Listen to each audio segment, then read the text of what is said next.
is Duchess Josiana. Welcome back to my series where I'm breaking down the characters from The Man Who Laughs by Victor Hugo. So we're all familiar with that 90s Disney trope of the princess who's dreaming of more and she wants to know what life is like outside the palace. Josiana is the dark aspects of those wants. Not only does she want to know what life is like outside the palace, she specifically wants to know what the seedy life outside the palace is like, and she wants to know what it's like to be the black sheep of the family, to not only fall from grace herself, but to drag her family down with her. Josiana has been engaged to her betrothed, Lord David Dirry-Moir, since she was literally in her cradle. So she's grown up knowing exactly what her fate is meant to be. She knows that she's beautiful, she knows that she's a duchess, and she knows that because of that, she is meant to just be a pretty smiling face who gets married, has kids, and serves the aristocracy in that way. Not even serving them as her own individual person, but just to be a wife and a mother and a duchess, and that's it. And she resents that, and she wants to know what it's like to be despised and to be a cause of shame for her family.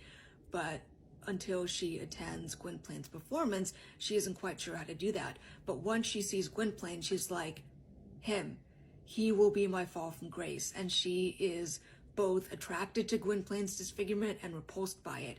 And when she's trying to seduce him, she says to him, we are the inverted images of each other.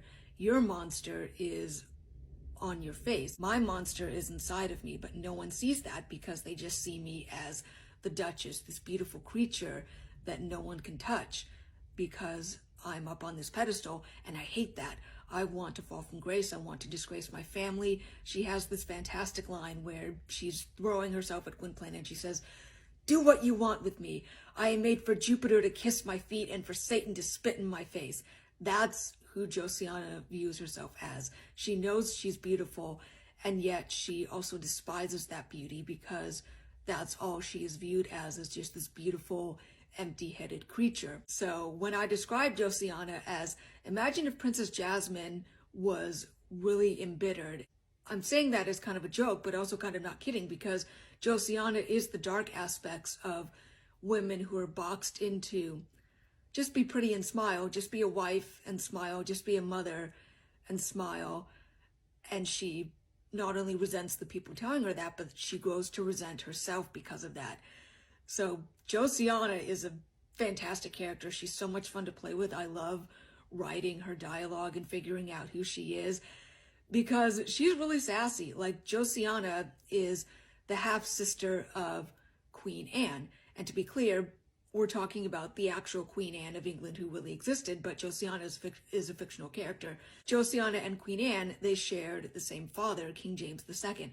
And Josiana loves to tell Queen Anne, my mother was as good as yours, because Queen Anne is the legitimate child of King James and his wife, while Josiana is the daughter of King James and one of his many mistresses. And Josiana loves to rub that in Queen Anne's face and be like, yeah, obviously Dad saw something equal in both our mothers.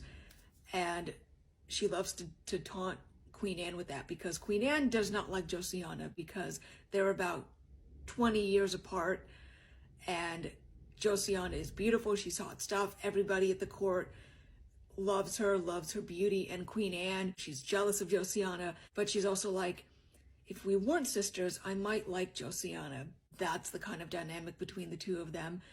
Josiana is such a fun character. She's sassy. She has a lot of psychological issues. She's a lot of fun to write and will be so much fun for actresses to play. If Gwynplaine is the Joker, Josiana is the Harley Quinn.